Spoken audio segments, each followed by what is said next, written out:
देखिए हमने पिछली वीडियो में पढ़ा था कि आपने जो है वन टाइप समीकरण से कुछ न्यूमेरिकलों को हल किया होगा। यदि नहीं किया तो देखिए आगे हमने क्या पढ़ा। उसके बाद बासुदाब पढ़ा, बासुदाब अवनमन पढ़ा, और क्या पढ़ा, अपेक्षिक बासुदाब अवनमन। अब देखिए इसके बाद आता है आपका राउल्ट का नियम। किसका नियम? राउल्ट का नियम।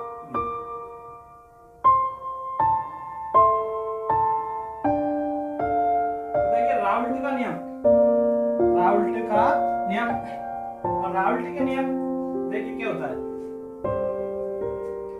पी ओ माइनस की पी एस अपॉन पी बराबर, ये क्या होता है, अपेक्षिक बासुदाब अवनमन। और आपने पढ़ा N N plus capital N, ये क्या होता है, विलय के मूलंश। तो देखिए राउल्ट का नियम यही होता है कि किसी तनु विलयन के लिए किसी विलयन का अपेक्षिक बासुदाब अवनमन और विलय के मूल अंश का बराबर होना ही क्या कहलाता है, राउल्ट का नियम कहलाता है। क्या बोला मैंने, किसी तनु विलयन के लिए, किसी तनु विलयन के लिए ये क्या है, अपेक्षिक बासुदाब अवनमन और विलय के मूल अंश का बराबर होना ही क्या कहलाता है, राउल्ट का नियम कहलाता है। तो देखिए यहां से आपने क्या देखा कि देखिए क्या समझा कि किसी विलयन, विलयन कौन सा, तनु विलयन, किसी तनु विलयन के लिए, किसी तनु विलयन के लिए अपेक्षिक बासुदाब, अपेक्षिक बासुदाब अवनमन, अपेक्षिक बासुदाब अवनमन तथा विलय के, अपेक्षिक बासुदाब अवनमन तथा विलय के मूल अंश का, अपेक्षिक बासुदाब अवनमन तथा विलय के मूल अंश का बराबर होना ही, बराबर होना ही क्या कहता है, बराबर होना ही राउल्ट का नियम कहलाता है। ठीक, राउल्ट का नियम कहलाता है। तो देखिए माना कि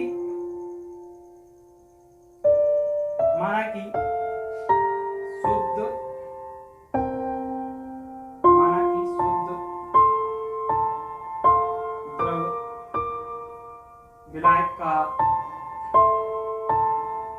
बाष्पदाब, माना कि शुद्ध द्रव विलायक का बाष्पदाब पी नॉट तथा विलयन का बाष्पदाब पीएस हो तब, पीएस हो तब क्या निकल के आएगा, देखिए आपका अपेक्षिक बाष्पदाब अवनमन बराबर क्या निकल के आएगा, PO minus PS upon P. ठीक, अब देखिए इसी प्रकार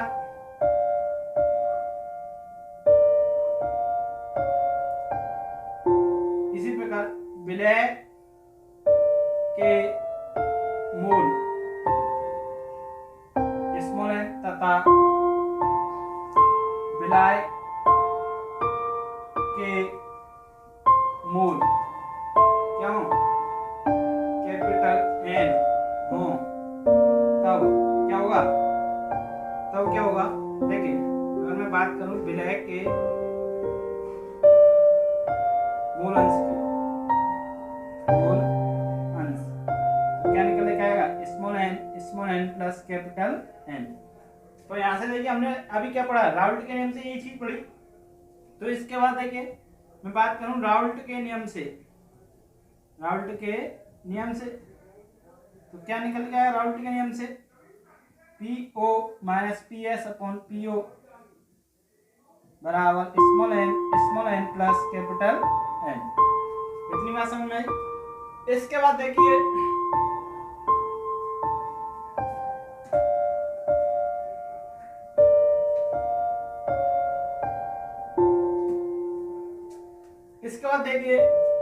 यदि विलयन कैसा हो, तनु हो, तनु मतलब पतला, विलयन तनु है तो देखिए आपके जो विलय ब्लैक के मोल का कुछ पता चलेगा, नहीं पता चलेगा। तो विलयन तनु हो तब n प्लस स्मॉल n बराबर क्या होता है, लगभग कैपिटल N के बराबर। तनु मतलब विलय के मोलों को पता ही नहीं चलेगा, तो ना के बराबर मान लीजिए, तो ये किसके बराबर हो गया, इसके बराबर हो गए। यदि विलयन तनु है तो इन दोनों का मान क्या हो गया, कैपिटल N। देखिए विलयन तनु का मतलब विलयन पतला है तो विलय की कुछ मात्रा होगी, ना के बराबर मात्रा होगी तो ना के बराबर मोल होंगे, तो इसको हमने मान लिया कैपिटल N का। तो यहाँ से आपका क्या निकल गया, PO माइनस के PS अपॉन PO बराबर small n upon capital N। अब देखिए PO माइनस के PS या P नॉट कह लो, तो यहाँ से स्मॉल n बराबर क्या होता है, स्मॉल डबल बट्टे स्मॉल n, और कैपिटल N बराबर कैपिटल डबल बट्टे कैपिटल N।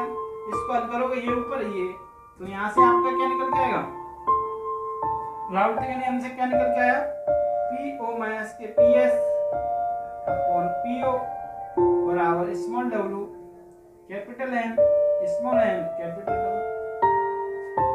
इस प्रकार से आपका राउल्ट के नियम से ये फॉर्मूला निकल के आता है। देखिए राउल्ट का नियम एक और होता है, वो द्विअंगी विलयनों के लिए होता है। द्विअंगी विलयन का मतलब होता है आपके जो विलयन एक ही अवस्था हो, जैसे विलय विलय विलय विलय, तो उसके लिए बताएंगे। पहले इतनी बात समझ आई, राउल्ट के नियम से क्या निकल गया, PO minus PS upon PO बराबर small w into capital M और upon small m into capital W। तो इस पे भी देखिए एक न्यूमेरिकल देखिए क्या होता है कि क्वेश्चन जैसे उसने दे दिया, क्या दे दिया, सिंपल सा क्वेश्चन देखिए, उसने दे दिया 20 ग्राम किसको, NaOH को, हमने क्या लिखा, जल को, उसकी जगह है 20 ग्राम NaOH को किसी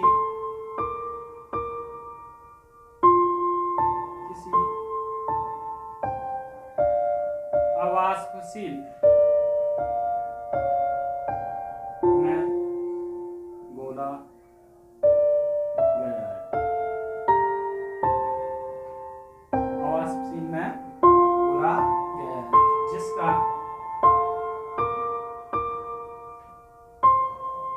अणुआ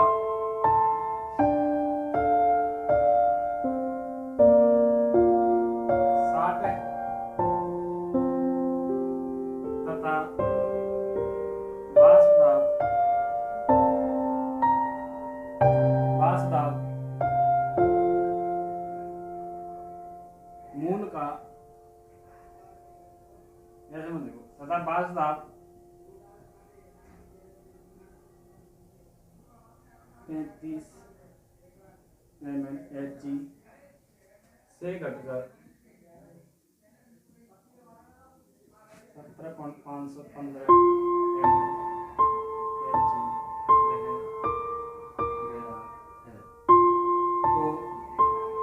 रह गया है। तो देखिए अब इसमें आप क्या निकाल सकते हो, रह गया है तो अवाष्पशील विलायक का भार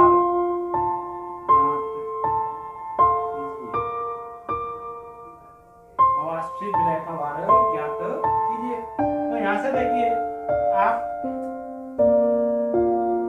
विलय का भार स्मॉल w कितना 20, m निकालो कितना निकल गया 40, अवाष्पशील का कैपिटल W आपको पता करना है, इसका m दिया है, कैपिटल कितना दिया है 60। अब देखिए 60 दिया है, इसमें आपको पता नहीं चलेगा कि विलयन तनु है या क्या है, क्योंकि अवाष्पीय पदार्थ की मात्रा नहीं दी।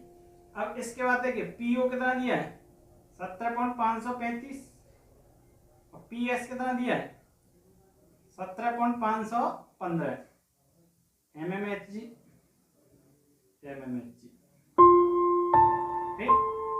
अब देखिए आपको निकालना ये है, तो यहाँ से आप फॉर्मूला है PO माइनस के PS अपॉन PO बराबर small w into capital M upon small m into capital W। इन सबके मान रख दीजिए।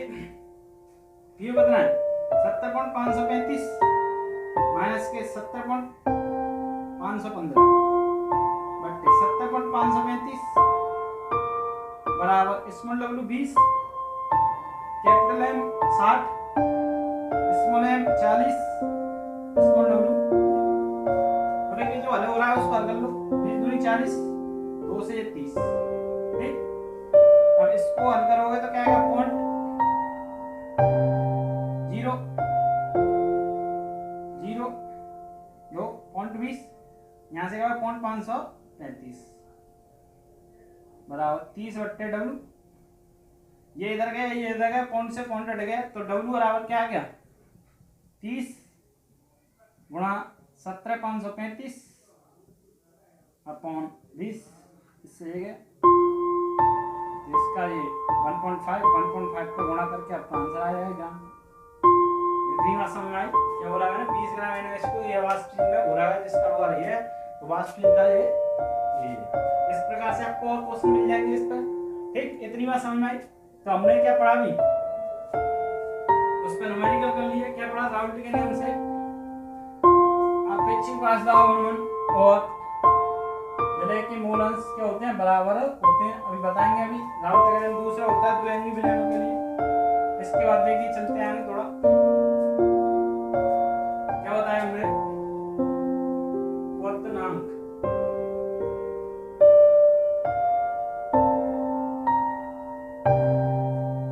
क्वथनांक, तो देखिए क्वथनांक क्या होता है, कोई द्रव है इसमें,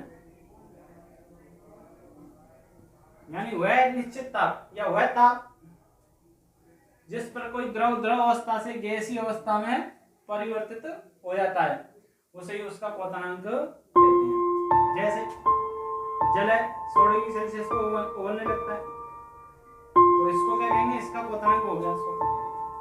तो इसी प्रकार देख क्वथनांक कैसे कहेंगे कि किसी ऐसे वह ताप जिस पर कोई द्रव, वह ताप जिस पर कोई द्रव अवस्था से, वह ताप जिस पर कोई द्रव अवस्था से इसमें गैसीय अवस्था में क्या हो जाता है, परिवर्तित हो जाता है, उसे ही क्या कहते हैं, क्वथनांक उन्नयन कहते हैं।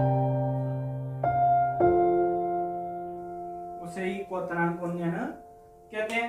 अब देखिए क्वथनांक उन्नयन हमने, सॉरी एक मिनट, उसे ही क्या कहते हैं, क्वथनांक कहते हैं।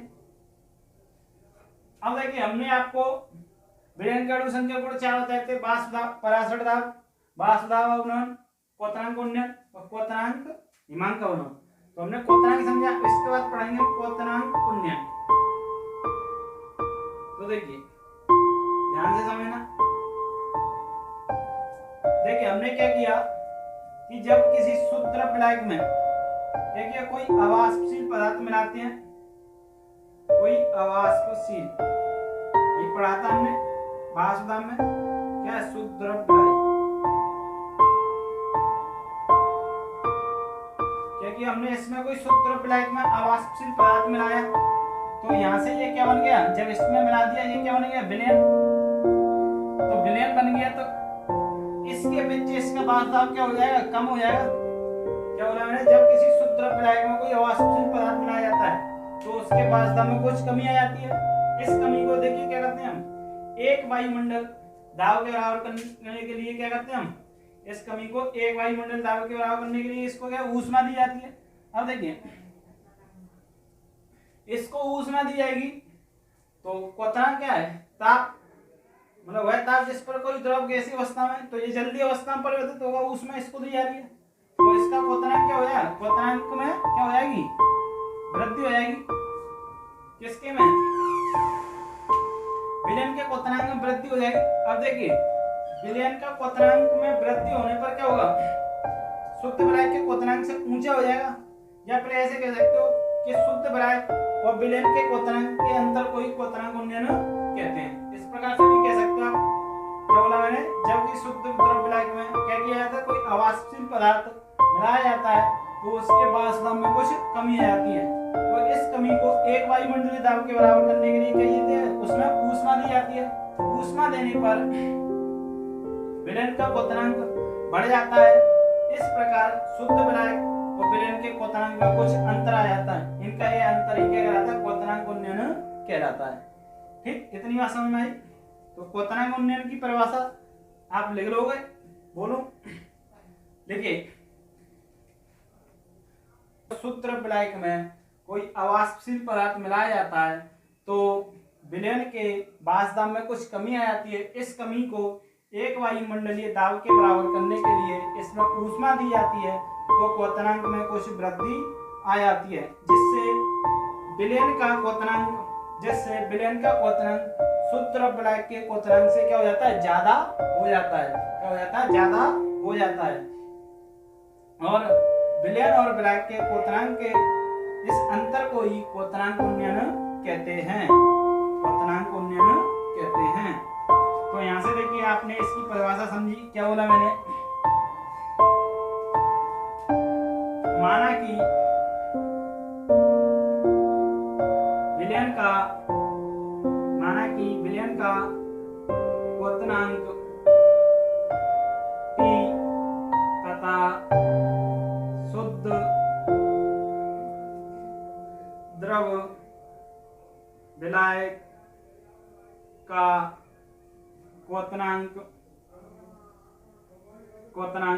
TO हो तब क्वथनांक उन्नयन बराबर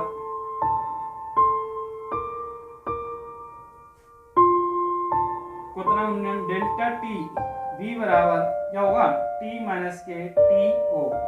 क्योंकि देखिए, विलयन का क्वथनांक ज्यादा है तो उसमें से कम वाला विलायक का कम होगा तो माइनस कर दिया है, तो वृद्धि पता चल जाएगी कितनी वृद्धि हुई है अंतर।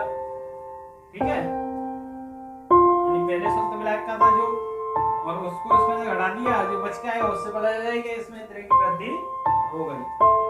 यहाँ से क्वथनांक उन्नयन सबके समझ में आया। अब देखिए, इसके बाद राउल्ट के नियम से क्या होता है?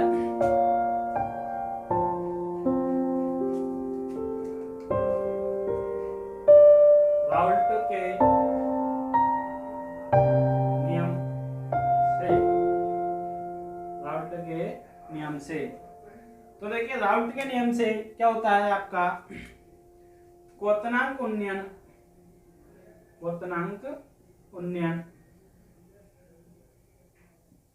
समानुपाती होता है मोलरता।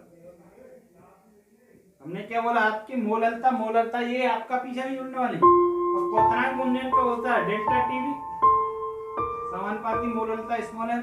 तो डेल्टा टीवी बराबर क्या? के वी एन। के वी क्या? यहाँ पर मोलर उन्नयन स्थिरांक,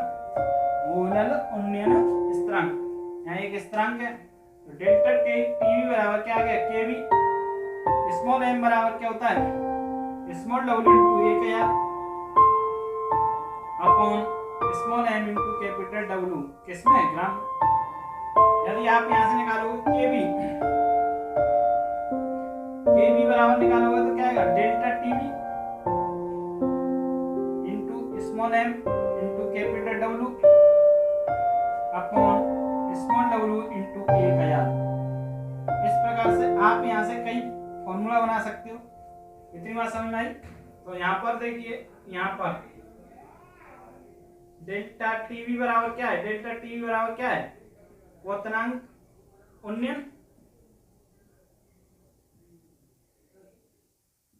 उन्नयन केवी क्या है? स्थिरांक है। कौन सा? मोलर उन्नयन स्थिरांक केवी। अब देखिए, m क्या है? विलय का अणुभार।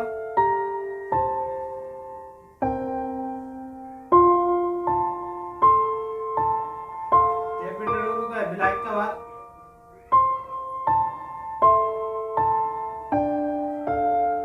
और स्मॉल डब्ल्यू क्या है? विलय का भार।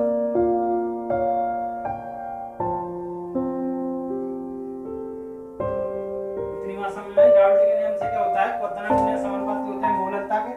मोलरता ये सब निकल के आता है। मोलर आपको पता ही है, क्वाड्रेटिक डेल्टा टीवी समानुपाती मोलनता, इसको हल किया, ये आ गया। तो यहाँ से देखिए आपको कई प्रकार से आपके फॉर्मूले बना सकते हैं। डब्ल्यू पूछ सकता है, एम पूछ सकता है, कैपिटल डब्ल्यू पूछ सकता है, डेल्टा टीवी के भी कुछ भी पूछ सकता है। तो यहाँ से कई फॉर्मूले बन जाएंगे आपके। इतनी बात समझ में आई। इस पे देखिए न्यूमेरिकल कराएंगे आपको। पहले एक और इसका टॉपिक रह गया आपका क्या,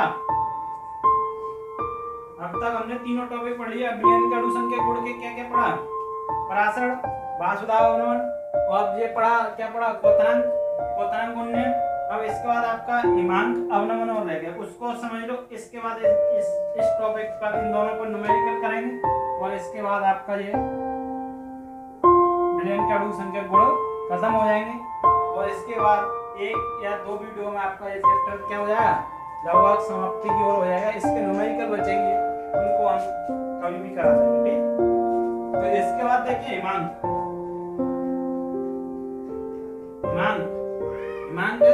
का मतलब होता है जमना। कितने बच्चे इसकी परिभाषा जानते हैं, क्या है हिमांक के मतलब समझते हो? तो देखिए जो 0 डिग्री सेल्सियस पर आपके ताप पर क्या होता है, द्रव जमने लगता है, तो इसी को कहते हैं हम हिमांक। क्या वह ताप जिस पर वह ताप जिस पर वह ताप जिस पर कोई द्रव वह ताप जिस पर कोई द्रव वह ताप जिस पर कोई द्रव अवस्था से वह ताप जिस पर कोई द्रव अवस्था से ठोस अवस्था में परिवर्तित होता है उसे ही हिमांक कहते हैं।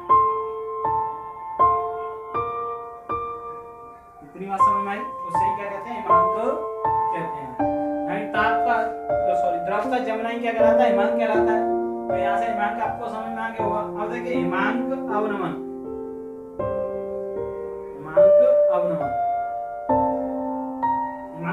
मतलब हिमांक में कमी। तो देखिए आप इसको ही अगर आपने वो सब चीज समझी होंगी तो ये आपको आसानी से समझ में आएगा। देखिए कोई बड़ी बात नहीं है। क्या होता है कि जब आप किसी शुद्ध द्रव्य में क्या मिलाते हो, अवाष्पशील पदार्थ, क्या मिलाते हो, अवाष्पशील पदार्थ मिलाते हो। जब आप शुद्ध द्रव्य में क्या मिलाते हो, अवाष्पशील पदार्थ, तो वो क्या बन जाता है, विलयन। विलयन बनने पर क्या होता है, जब इसमें इसको मिला दिया तो इसका जो वाष्पदाब क्या हो जाता है, कम हो जाता है। किसका, विलयन का, किसके अपेक्षा, इसकी अपेक्षा। तो विलयन का जो वाष्पदाब कम हो जाएगा तो आप क्या करोगे, इसको ऊष्मा दोगे। क्या, इसके वाष्पदाब को एक वायुमंडलीय, इसके दाब को एक वायुमंडलीय दाब के बराबर करने के लिए इसमें ऊष्मा दोगे। अब देखिए आप पढ़ क्या रहे हो, जल को जमाना, और यहाँ पर आप एक तरफ से ऊष्मा दे रहे हो, तो क्या होगा, विलयन का जो जो आपका हिमांक होगा वो हो जाएगा कम। किसकी अपेक्षा, इसकी अपेक्षा। तो देखिए इस प्रकार आप इसकी परिभाषा भी इसी प्रकार से बना सकते हो। क्या बना सकते हो कि जब शुद्ध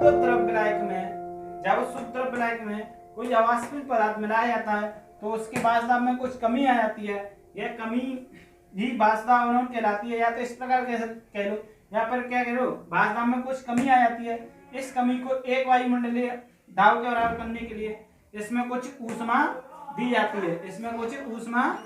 है। जब आप इसके एक वायुमंडलीय दाब के बराबर करने के लिए ऊष्मा दोगे तो इसमें क्या होता है, विलयन के हिमांक में क्या हो जाती है, कमी आ जाती है। तो विलयन का हिमांक शुद्ध द्रव्य के हिमांक से कम हो जाता है, या फिर ऐसे शुद्ध द्रव्य के हिमांक से कम हो जाता है, जिससे शुद्ध द्रव्य का हिमांक और विलयन के हिमांक के अंतर को क्या कहते हैं, हिमांक अवनमन कहते हैं। तो एक बार मैं पुनः बोल रहा हूँ इसको, देखिए क्या बोला मैंने कि जब किसी शुद्ध द्रव्य में कोई अवाष्पशील पदार्थ मिलाया जाता है तो विलयन के वाष्पदाब में कुछ कमी आ जाती है। इस कमी को एक वायुमंडलीय दाब के बराबर करने के लिए इसमें कुछ ऊष्मा दी जाती है। तो विलयन के हिमांक में कुछ कमी आ जाती है, जिससे विलयन का हिमांक सूत्रफलक के हिमांक से कम हो जाता है। तो सूत्रफलक के हिमांक और विलयन के हिमांक के इस अंतर को ही हिमांक अवनमन कहते हैं। इस प्रकार इसकी परिभाषा आप लिख लोगे। इसके बाद देखिए क्या होता है कि माना कि विलयन का हिमांक T तथा शुद्ध द्रव विलायक का हिमांक T हो तब हिमांक अवनमन बराबर क्या होगा? हिमांक अवनमन डेल्टा टी एफ बराबर, अब देखिए शुद्ध द्रव विलायक का हिमांक ज्यादा है तो T माइनस के T, शुद्ध द्रव विलायक का हिमांक T हो माइनस के T होगा, जस्ट उसका उल्टा। ठीक, तो विलयन का हिमांक अवनमन बराबर क्या आएगा? डेल्टा टी एफ बराबर टी ओ माइनस के टी एफ। तो यहां से देखिए ये भी क्या होता है आपका, यहां से इसको भी समझ लो क्या होता है। राउल्ट के नियम से क्या होता है? राउल्ट के नियम से क्या होता है? डेल्टा टी एफ बराबर, सॉरी एक मिनट, इसको ऐसे ही ले लो, हिमांक अवनमन बराबर, हिमांक अवनमन समानुपाती होता है मूललता के। तो यहां से क्या है? डेल्टा टी एफ बराबर K F small W into 1000 small M into capital W. ठीक, तो यहाँ पर के एफ क्या होता है? देखिए के बी क्या होता है? मोलल अवनमन स्थिरांक। के एफ का होता है मोलल अवनमन स्थिरांक। ठीक है, तो के एफ बराबर क्या निकल के आएगा? Delta T F into M into capital W upon small W into 1000। इतनी बात समझ में आई? या इसका मान आप रख सकते हो। तो यहाँ पर देखिए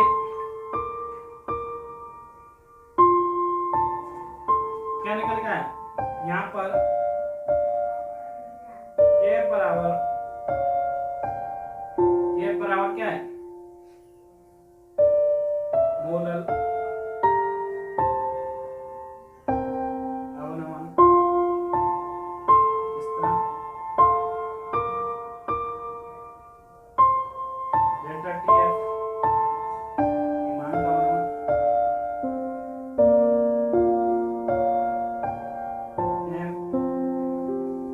एम क्या है? विलय का बढ़ुआ विलय का भार कैपिटल विलय का भार। इतनी बात समझ में आई?